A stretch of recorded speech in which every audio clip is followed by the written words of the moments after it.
Hello my dear students. आज मैं फिर आपके पास एक अति महत्वपूर्ण सूचना लेकर आया हूं जो हमारे सचिव महोदय द्वारा अभी तुरंत ही इसको दिया गया है।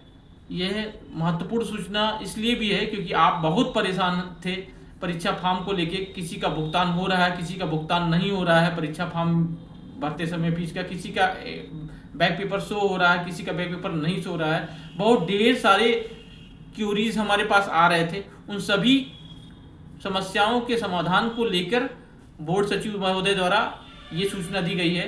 ध्यान से देखिएगा इस सूचना को। यह सूचना आज दिनांक 5/11/2015 को दिया जा रहा है।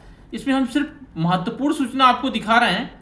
सबसे महत्वपूर्ण सूचना यह है, पहला पॉइंट, कि यदि किसी छात्र छात्रा द्वारा स्टूडेंट लॉगिन के माध्यम से पेमेंट कर दिया गया है और पेमेंट सफलतापूर्वक करने के बावजूद भी मेक पेमेंट का बटन शो हो रहा है, मतलब आपको दोबारा पेमेंट करने के लिए कहा जा रहा है, तो आपको 24 घंटे मतलब आज अगर आपने पेमेंट किया है तो वेट करना है।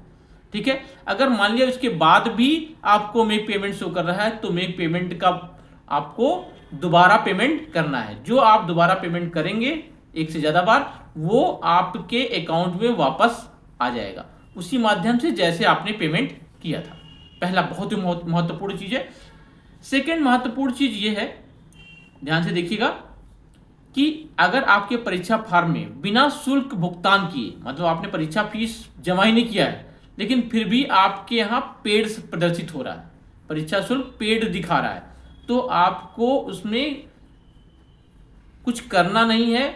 आपको जैसा कॉलेज में आपके कक्षाध्यापक अथवा विभागाध्यक्ष आपसे जो बात बताएंगे उसके अनुसार निर्णय लेंगे। बस आप अपना परीक्षा फॉर्म उसको सबमिट कर दीजिए, बस बोर्ड को सबमिट कर दीजिए, ये बहुत इंपॉर्टेंट है। और तीसरा महत्वपूर्ण बात ये कि सभी बच्चे बहुत परेशान थे कि हमारा अभी परीक्षा फॉर्म भरा नहीं गया है, हम क्या करें, कैसे करें, क्योंकि आज ही लास्ट डेट है। तो परीक्षा फॉर्म का लास्ट डेट जो है वो बढ़ाकर आज से 7/11/2025 तक कर दी गई है। तो बच्चों, आज के अलावा आप 7/11 तक अपना परीक्षा फॉर्म भर सकते हैं, इसमें कोई समस्या नहीं है। एक और महत्वपूर्ण बात, यदि आप फाइनल ईयर की स्टूडेंट हैं और आपकी फर्स्ट ईयर या सेकेंड ईयर की बैक पेपर शो हो रही है तो वो बैक पेपर नहीं होगी, वो अगले सेमेस्टर में आपकी बैक पेपर होगी। लेकिन अगर आप फर्स्ट ईयर और सेकेंड ईयर की स्टूडेंट हैं और आपकी बैक पेपर है तो वो बैक पेपर आपकी होगी, क्योंकि उसका पेपर आएगा, तो उस समय आप बैक पेपर का फॉर्म भर सकते हैं। क्लियर? आई होप आपको सब चीज़ें समझ में आ गई होंगी। फिर भी अगर आपको कोई भी समस्या है तो हमारे कमेंट बॉक्स में ज़रूर भेजिएगा और उसको लाइक और सब्सक्राइब कीजिएगा। आपको हमारा चैनल मेरे ख्याल से याद ही होगा, दैट इज पॉलिटेक्निक ज्ञान है। ठीक है। तो बच्चों, all the best for your examination. Thank you.